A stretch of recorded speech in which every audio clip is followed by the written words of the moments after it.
so excited to talk with you today, honestly, because you've obviously done a lot. It's fascinating stuff. You're very interesting to me, at least, because you're a therapist, you're a licensed clinical social worker, you've had extensive background in mental health and worked in various fields, and now you're the director of clinical training at Arise Alliance Institute. Yes. Absolutely. I was development team for critical memory integration. And then once we had it developed, became the director for the training. And why I find you being a guest is so integral at this point is this program that you've developed, the critical memory integration, CMI, yes? Which you developed a couple of years ago. So tell us about that. I'm so fascinated by all of it that I want to talk about it as soon as possible. I'm a person that likes efficiency. If I can figure out a way to do it easier so I could do more, I do. And so it doesn't surprise me that when I came in this field, first off, I never thought I'd be in the mental health field because I'm Mexican. We don't believe in mental health. It's like, that local or you're fine. Get over it. Go wash dishes and your depression will go. So I think then I am Hispanic, I am Latina then as well, because they're like, why are you so depressed? There's something for you to be depressed about. Go. Yes. There's a lot of tools that I realize that research has to be done a very particular way. Yes. You're almost ending up with a very homogeneous group by the time you can get through the studies. And so what I realized is a lot of the tools, I try to learn everything I could because I really wanted to be effective. But what the script was telling me, what the intervention, the fidelity, what I was supposed to do was not matching what I was seeing, especially with the type of clients that I was working with. And I worked with at-risk youth, juvenile with sexual delinquency that were 11, 12 years old. Okay. And there was something that was missing, which of course there was trauma. And we didn't know a lot about trauma when I first started in the field. Everything was cognitive. And so that kind of threw me on that journey of figuring out what are the missing pieces. And is there a more efficient way to do this? Because I ain't got thousands of dollars to spend on 20 different trainings to address it 20 different ways. So those are some of the things that kind of drove this project. So tell us how it differs from the regular cognitive behavioral therapy, because God knows I have so many patients where I'm like, have you thought about therapy? I am not saying that therapy doesn't work for everyone, but there are certain patients where they're like, I've honestly tried and it does not help me. And I always wonder, maybe there's something that it just doesn't benefit them. I try not to go down that rabbit hole of saying, okay, you're not trying. You're not doing it. It's not that they're not trying. So in Spanish, we have a saying, it's cada cabeza es un mundo. Every head is its own world. Right. What that means is that we experience the world differently. Our reality is different. We're just talking about how our mother tongues. Spanish for me is my mother tongue. It just doesn't feel the same for someone else who doesn't speak Spanish. And there's a familiarity to it that makes an instant connection that I feel comfortable with. And everything about how we function in this world follows that same path. How we grow up, what we learn, not just the language, but everything to how we attach, how we connect, how we interpret love, how we interpret ourselves and view ourselves, all is this thing that this world that is created based off of the experiences that you have. And unfortunately, if your experiences were like myself, where I went to kindergarten and sat next to a kid who didn't know his last name, and I'm like, oh my gosh, he's dumb. I was like, wait, am I stable? I must be dumb too. Okay. That wasn't a trauma. That was like, they sent me there with good intention to help me have the support that I needed as a monolingual Spanish speaker.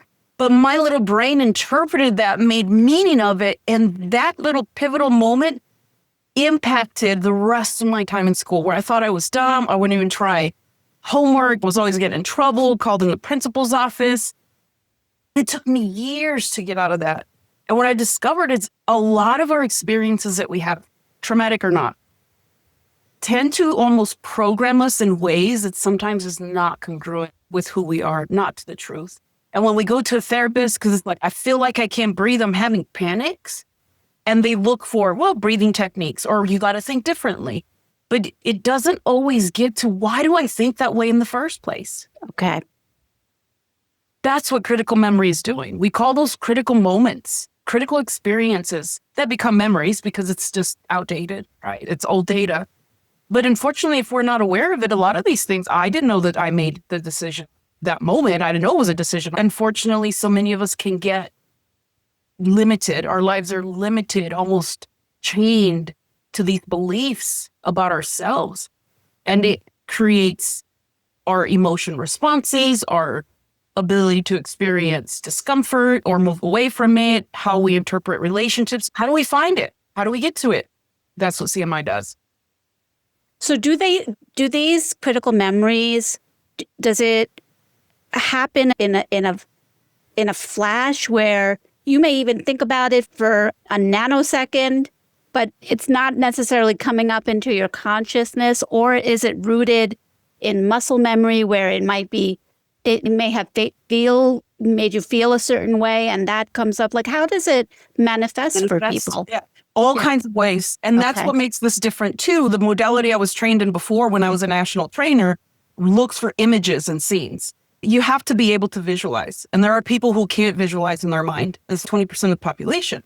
There are people who had a somatic memory where their body responds. They don't know why it's responding that way. Like I had a kid who had ARFID, or the restrictive eating, and I swore there was no trauma. And I'm working with them. And then after, it's really interesting that he keeps having a sensation down his esophagus and in the stomach.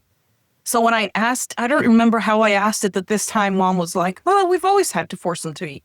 He was in the NICU and they had to do bolus feeds. Oh, he's not going to remember that here. Yeah. And his body pulls up that sensation and starts impacting his ability to digest food.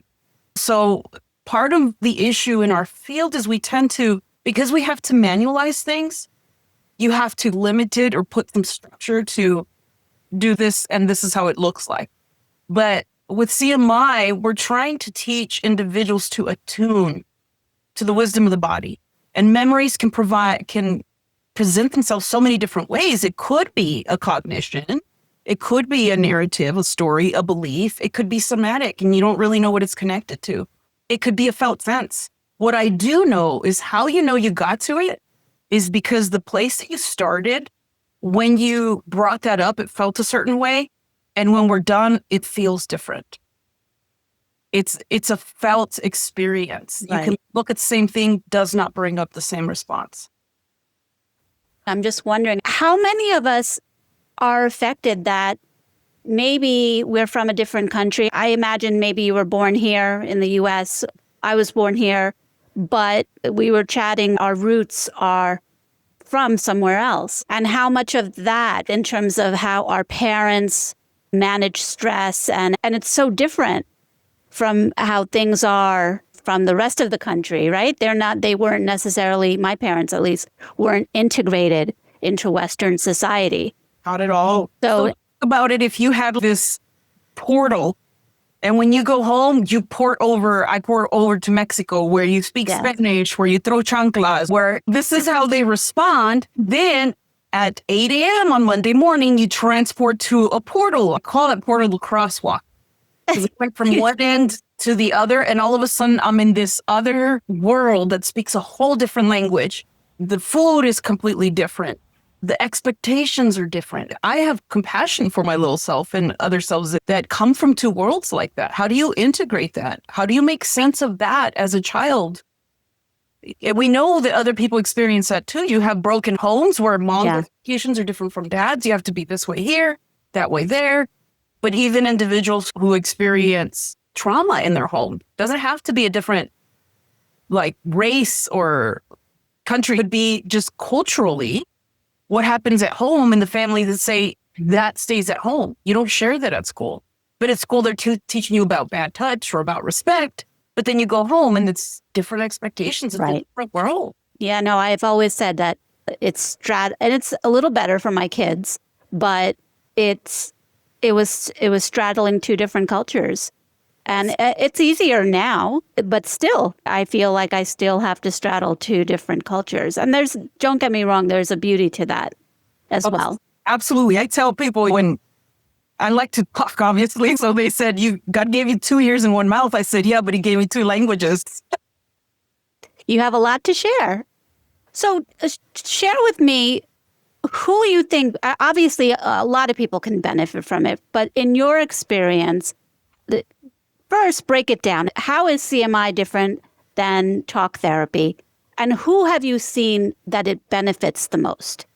The biggest thing is the individuals that have certain diagnosis that even most therapists would say, I won't treat this specific diagnosis. Those are the ones that do the best because it's trauma. But I would say if you wanted to get a visual, so typically how I was trained before, you come into my office and you tell me I have this issue. When I go to my work, I get really irritated. And then I say things. Legit had a client that was like, I just don't want to get written up at work. That was our noble goal, is to not get written up at work. I like spicy ones. And so with maybe the more common approach would be, let's talk about how that makes you feel, or what situations, or how are you interpreting, how, like, the thought process, your cognitions, right? Then practice some breathing. Practice regulation, grounding techniques. Maybe we do some visualization of Frankie saying the thing that Frankie says and you respond differently. So there's all these techniques that I learned to help people try to change how they respond of something that happened as a child, where this feeling was tied to a survival mechanism. If it's survival, you're not going to outthink your nervous system. You're not going to rationalize with it. Ask anyone who's gone through, let's say, like a dog attack. They can understand it here at this level, but before they can even activate that, the body has already responded. If you've experienced differently, then you can do differently. And that's where people get stuck. Why we get the clients that get frustrated and say therapy doesn't work, because it didn't connect to what it needed to connect to. It didn't get to the root of the issue. And with CMI, I'm not the expert. You're the expert. So what I'm doing is I'm walking you through the pathway to find the answer. And we hear that a lot. It's ancient wisdom. The answers are within. I remember as a kid, and I'm like, what the heck does that mean? Because I just see guts and, the heart. As a kid, you're very literal.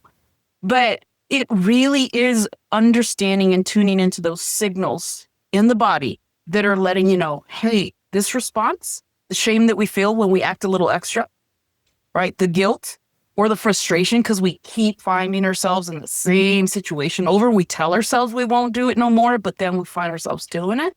It can really wear down on a person and you start thinking that you're not capable of. And what CMI does is it helps you get to the root of those things so that it frees you to reclaim that agency, that sense of control. Tell people you can still be gangster, you can still be G and approach if you want to, but it's not a reaction, it's a choice now. Do you think that CMI can be practiced with other modalities, talk therapy and EMDR? Or do you think that it should be done in and of itself? No, the way it was created, intentionally, we went through and sifted through some of the best, most evidence-based modalities. And we wanted to know what works here. Why does it work? How do they approach it? How do they perceive it? How do they conceptualize it? And we layered it to see what are the common elements. And then we compared it against what do we know about memory? What does neuroscience say about how memory impacts our functioning, our sense of self, our perspective? How are emotions made? What are emotions for? All of those things. And we try to piece it together to get a better puzzle of how humans become, do what they do, become who they are, and why we get stuck. And that's why we call it a critical memory. We don't call it a trauma because it might not even be traumatic. It's just essentially some form of programming that happened, whether because it's our culture or because we went through a horrific event and our adaptive response was to go that way, or it was a thing that helped us survive. Do you have any stories where we can understand how CMI has helped your patients? I have so many stories. The biggest thing I think is the most beautiful thing is to have individuals come and tell me how much they learn to like themselves and appreciate themselves. And that was really hard, I think, as a therapist, when you have someone who struggles with self-hatred or shame, guilt, they don't appreciate themselves. But I can tell you, people will come and will do their intake and we do a little bit of that work. And that's all they needed is like you point the needle in the right direction And then by the time I see them again, they're like, oh my gosh, it changed my life. Everything changed. And at the beginning, I'm like, really? Is it that easy? Because we're not getting tangled up in trying to reason and logic yet and unhook that one thing that was driving everything. The entire perspective changes. It was like before you're looking at life through a straw. And now that you unhook that, your whole perspective changes. And now you have the freedom. You see why you did that, but you understand what else is possible. I don't even know how to describe it. The one word I would use is like that sense of self, that agency. You've got to learn to trust yourself. And this is what I sometimes would see happen over time with other approaches, but not always. And now what I see is when my clients get to a place and they realize, really understand that I was just holding the space. They did the work. They have the capacity and they can continue without me. They don't need me anymore. That's the beautiful thing. Sad to watch them go. It's beautiful. It's amazing. On average, how long do you think with those patients who are receiving CMI, on average, how long does it usually take? I would say a lot of the clients that I see might have an average of 5 to 6 sessions. Okay. But I've had so many who come in, we do the first session, they start doing the work on their own at home, come in, verify, and then maybe the third session, they're just checking their answers. Like, yep. And they don't need me anymore. I know where to look because the biggest issue is that somehow we're taught to escape discomfort. You shouldn't cry or you shouldn't. And that's the first thing we talk about is that those are signals from your body. They hold data, information. You keep running from it, it's going to keep persisting like that 2-year-old. Mommy, just keeps chasing you. Turn around, learn how to attune to it, learn what it's teaching you, connect, experience. That's the piece of integration is that memory reconsolidation. That means that when the information comes up, it's susceptible to change. But if you sprinkle more fear on it, it becomes stronger. So we want to be able to explore those things. And that's where I hold that space. Therapists hold that space. But once a person does that, it's like you do something that you're afraid of. Someone accompanies you. You do it a couple times. Eventually you feel comfortable doing it on your own.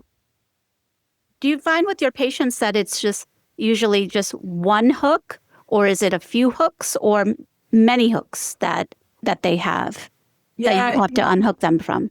I call this like the networks in our brain, library of experience. Sometimes you only have to unhook one thing to get the ball rolling.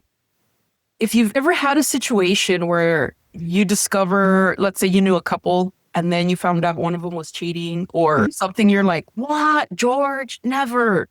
And your brain starts pulling up all this data, all these experiences. Or you're like, wait, he left this early or he was traveling here. It does it naturally. That's the process of reorganizing that our brain does. And it's beautiful that it does that because it's a lot more efficient, but it can be overwhelming if it's connected to all kinds of other traumatic experiences. So sometimes a person is on the cusp of grasping this and knowing of getting it. Once you lay out the instructions and they go through it once, they're like, okay, and they can go do it. It might be a couple sessions and they're done. But if you have someone that has a library of trauma where there's some scary places that require connection at that time, then I serve as that support. You don't go to a scary house by yourself. What's the point? You want your friend to go so you can make fun of each other whenever you get scared. You can get a lot more courage when you're accompanied. You often, I think, write about your own personal transformation journey, CMI training. Can you share with us about what you write about and how it's transformed your life? Oh, I tell everyone I'm my own case study because there's so many things that I didn't even think were an issue. There's the obvious ones where there's signals when you feel certain feelings and you want to tune into it. And we know with the political environment right now, I had to do a talk with a DEI department. Maybe 3 months ago, they asked me to do this talk. And she was saying, we have a lot of our employees that are struggling, right? Because they're federal workers, afraid of losing their job. Other ones, we have a couple of DACA workers. And I said, absolutely, I'll come wherever I'm invited. And then I left and I started feeling the sense of overwhelm. And it's not that I don't know this stuff. Of course, I wrote this stuff. I was here. I'm one of the ones that created it. But I couldn't really tell what was happening internally. And I was talking to Kelly, our supervisor, like our director, and she said, you should sound excited. This is a good opportunity. Of course, I had to come home and explore what was going on, connected to early childhood. My parents are first generation, but when I was born, they didn't have their citizenship yet. I was very much a witness to deportation, to having family split, to the fear. As a kid, you don't know about boundaries. What does it mean to be a citizen? I would get scared every time we cross a bridge. Just silly things that maybe other people don't think about. And all of this just came flooding. And I realized this situation had activated this unintegrated, this little 4-year-old girl that had witnessed some stuff. And the overwhelm was hers, not the adult self. So I had to go and take care of her and connect with her, connect with that experience. And that's what we do. We often do that hand on the heart, which is you're activating that network memory trace. And what you're doing is you're bringing in all of the tools, the things that we have now that I didn't have back then. Okay. To be able to connect that so that we update and the brain doesn't think we're still 4 years old and now we're responsible to alleviate or help other people outside of us. And so that feeling came down and I was able to then connect to my adult self of, hey, I know the path and share this in a way that my biggest fear is I don't want people to think that I don't understand, those that are also passionate about setting boundaries. But as a human, my experiences can sneak up on that training and show up emotionally, or whether I'm aware of it or not. We call that like transference and countertransference. Yes. That was like a recent thing that happened that I was able to go back and really be present and give the wisdom and the information without feeling so weighed down and activated. And thank you so much for sharing that, because obviously you're a trained mental health specialist, and there's so many people that function from a point of survival and they don't even realize it. I think it would be useful to know for our audience, what are those signs of trauma that someone is functioning from that kind of space? So I want to really first expand our understanding I want to get away from pathologizing. Even the word trauma, that's why we didn't use the word trauma in critical memory integration. What I would like to say is if you find yourself where you know what you need to do, but you can't get yourself to do it, you get stuck, or you're in a situation and you get upset and you're like, well, okay, that was like a level 2 problem and I went full blown level 10. There's incongruence. There's something that you're just acting a little extra, or this thing shouldn't bother you that much, but it does.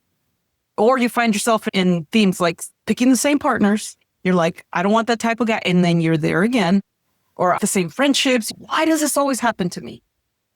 Those are the things that I would look for to get curious. But oftentimes these things that are actually controlling that lie way deeper beneath our conscious awareness. So with CMI, as you're going through the process, you might discover that this thing that you did that doesn't logically connect is actually what's driving your reaction. It has nothing to do with the situation, and it has to do with something back there. Sometimes it is a trauma. There's old pain that you didn't process, that you didn't digest. But oftentimes it's how you integrate experience that is the problem, not the experience itself. So if I had an experience as a little girl where I had to care for myself because my parents were working, and so I take responsibility for everything, and now I get into adulthood and there are things I can't care for, you get stuck in overwhelm and helplessness. You start going into panic because your nervous system just knows there's a problem. Doesn't know if the problem is that there's a tiger chasing you and it's going to kill you? Yeah. Or if the problem is that people might see you fail. It's going to respond if there's danger. Increase heart rate, muscle, all of those things. Look, I think that's so important for us. And that's really what we're trying to change. That's like when I talk about the mission, it's to normalize these human experiences, stop pathologizing them. Because we know the trauma isn't because of what happened. It's what happened inside of you as a result of that experience.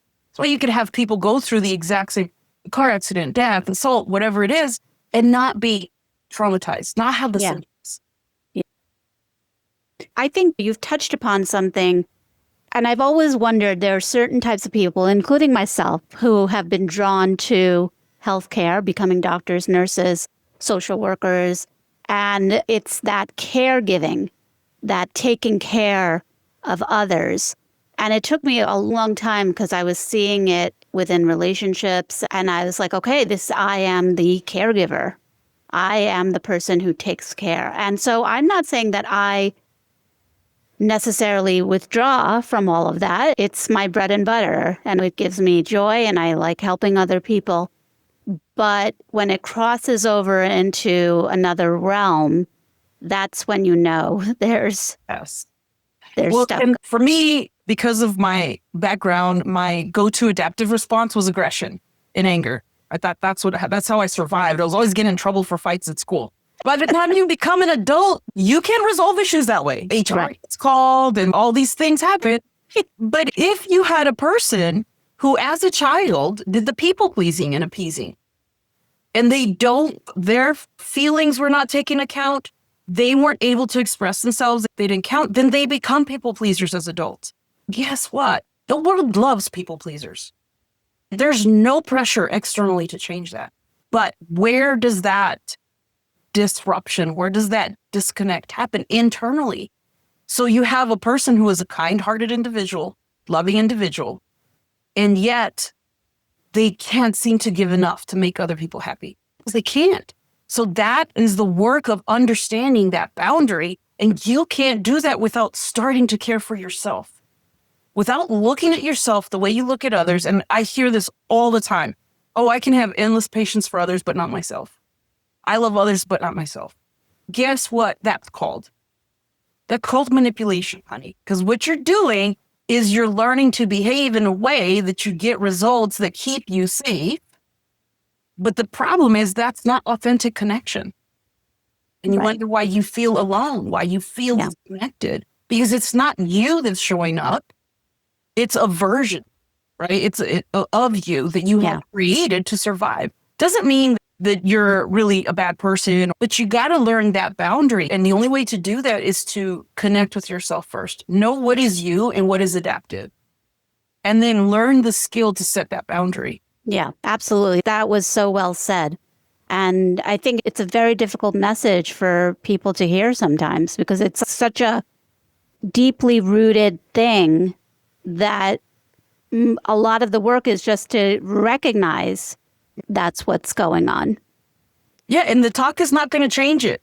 Talk, rationalizing, that part of the brain hits last. You feel it. In Spanish, there's this word called presentimiento, which is like pre-feeling. It's like that gut feeling you have. That's where everything starts. And then it creates the feeling. The cognition comes.